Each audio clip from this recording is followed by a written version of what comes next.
Namaste, friends. Hola, mi amigos. Hello from Surprise Live. Been doing a lot of live streams. From Nepal, I'm still in Kathmandu, and here I am from my new hotel. It's my friend's hotel.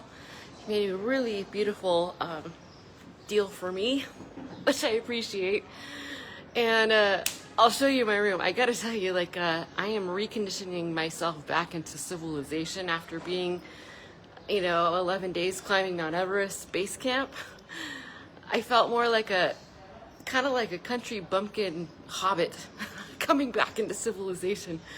And I was shocked to see certain things, very simple things like running water and electricity that works and toilet paper to my own bathroom. What on earth? My own bathroom with running water and a shower. Oh, and just having so many resources at my fingertips right now. Yeah, I haven't been used to it. So it's kind of funny. I find it humbled gratitude. That's what I feel like. Humbled gratitude from this journey. It has been a test of my adaptability, rapid adaptation, and compassion, patience, lots of humility. Oh man. Oh, you want to know something interesting? Hi Leah. Yeah, say hi where you're joining, what part of the world. Hello friends here from Kathmandu, Nepal. I am an observer of human nature. Actually, I just innately observe. Since I was 5 years old, that has been activated in me, and I have a sensing into claircognizance. The more you get the ego out of the way, the more that knowingness flows through. And I was observing some men, no judgment, just discernment.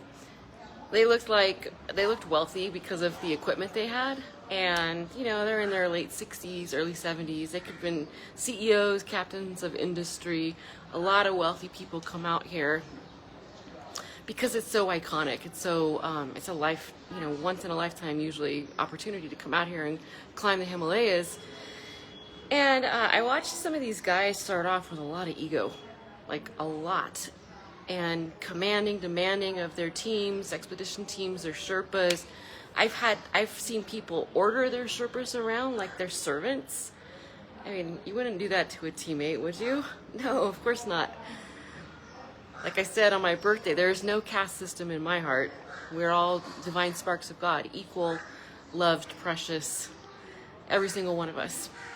So I saw some of that behavior, a lot of ego, a lot of arrogance, and then while we're out there climbing, I watched something really interesting happen. I wanted to share this with you. Namaste, Raju. How are you? Are you climbing right now? Are you a Sherpa? I've seen some really nice posts from you. I have massive respect for the Sherpa community after what I have been through, what I've seen. Massive. I'm coming back to Kathmandu. Hopefully we can visit. Well, maybe on my way back. I'm actually leaving Kathmandu soon, and I'm heading on to the next part of my adventure. People think I just came here for Everest, but I'm here in Nepal and India for 60 days. Flowing with where the journey is calling me, trusting, surrendering to Source God Creator, as always. Getting that ego out of the way so I can be in perpetual flow state, and that's who we truly are. That's where our power is. So, talking about ego, then I watched some of these guys, not just the older ones. There were some arrogant, egotistical young guys too, but I was watching the older ones, so 60s, 70s, best equipment, ordering people around, and then I watched some of them climbing across the famous Hillary Bridge. Now, for those that have fear of heights, and then it's shaking, you're bumping up and down like this, you're shaking side to side, it's like riding a wave, thousands of feet high in the air, or however high it is, I don't know. There's too much data in my head right now. I get elevations and certain facts wrong, so anyway, it's a high suspension bridge, and when we were crossing it, it was blowing so hard, I had to keep my hat on, and I hunched down. I was almost trying to lower my body so I wasn't getting so much of that top heavy wind, because it felt like I was going to get blown off the bridge.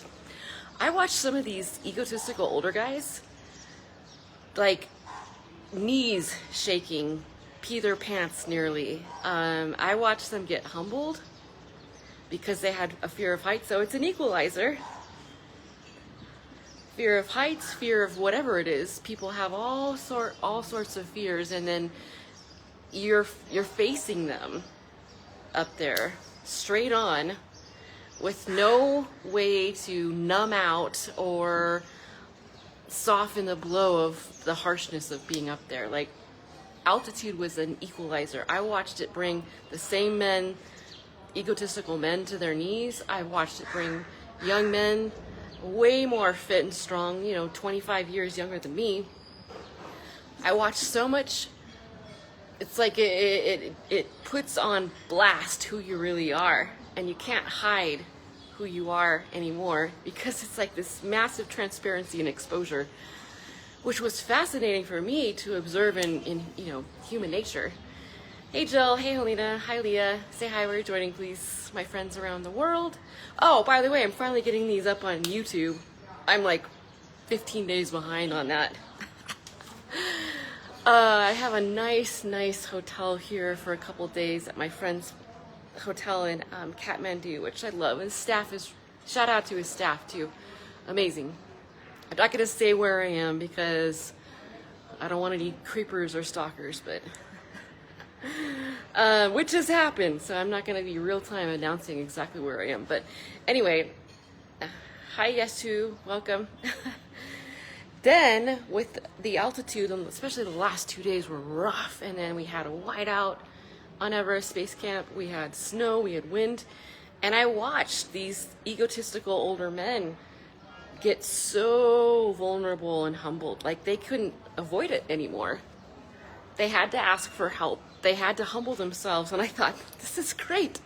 I hope they learn some lessons here. I hope this touches them deeply, that they can bring this humility of who they truly are, not the ego, bring this humility back into their normal everyday life. And then the last day, I saw some of these guys again, and it was like they had forgotten about the lessons, the humbling, the suffering, the misery, the fear storms that I witnessed in them. They completely forgot about it.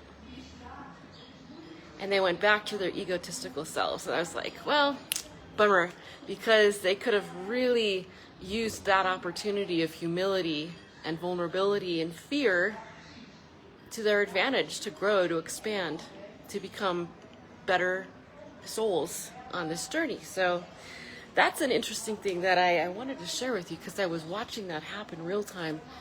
And I'm bringing back humility, compassion, adaptability, patience. Oh, patience is not a characteristic that I incarnated with a lot of.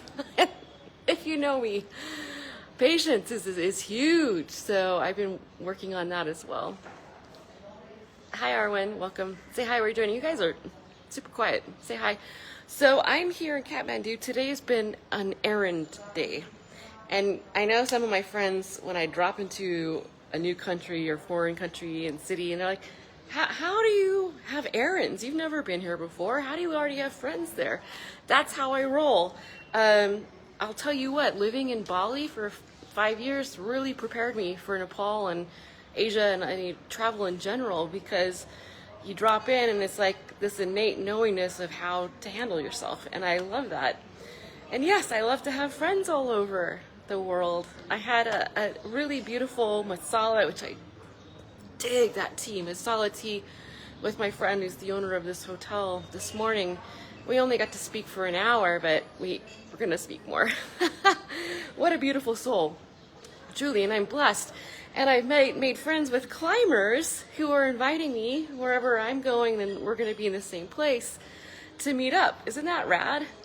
Like, you bond with people out there in the co-misery and the camaraderie. We have been through something.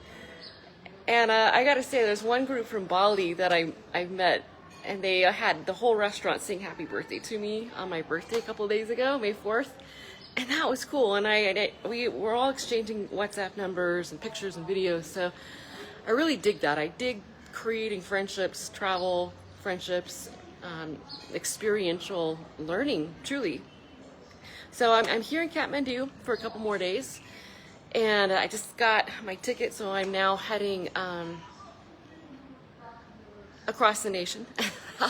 I'll let you know as I'm going. And it's the next part of the journey, and it will be beautiful. I'm just going to tell you where I'm going. I'm going to Pokhara first. And now I only have, today is my 15th day in a 30-day visa. I have 15 more days to really capture the culture, my humanitarian research, which is happening. You know about my humanitarian vision. I'm in the early stages of researching that here in Nepal and India, and making connections, interviewing, researching, and documenting everything. This is all going in the book, the films, you know. It's beautiful. Hi, Barbara. Hi, Jane. Say hello. Where are you joining from? Don't be shy. Don't be a creeper. So I'm going to Pokhara, and one of the first things I'm going to do, I'm going to see my climbing friend, Daria. She's half Russian, half Italian. She just showed me where she's there. She's in Pokhara already. We're going to meet up and share, because we spent about a few days climbing together, and then we split off. Our Sherpas were friends too. That was pretty cool. And my Sherpa's badass. I call him Badass Warrior Sherpa. I edified him to everybody on the mountain. I want to promote him in his growing of his career. I taught him some filmmaking. I taught him some tools for Western communication. I'm going to give him a really nice testimonial too. Shout out to my expedition company, who is awesome. All of them. So awesome. Spiritual excursions, top notch all the way. And I have to say, between here, this expedition, and Kilimanjaro, Eastland Adventure, shout out. Just amazing, amazing how they took care of me, and everything was just top notch, stellar. And I have heard the opposite from other people, so I feel very fortunate to have landed, connected, by no accidents, because I don't believe in accidents, just synchronicity, that I have some of the best expedition teams, and I'm happy to refer them to you if it's something you or someone you know that wants to go on an expedition.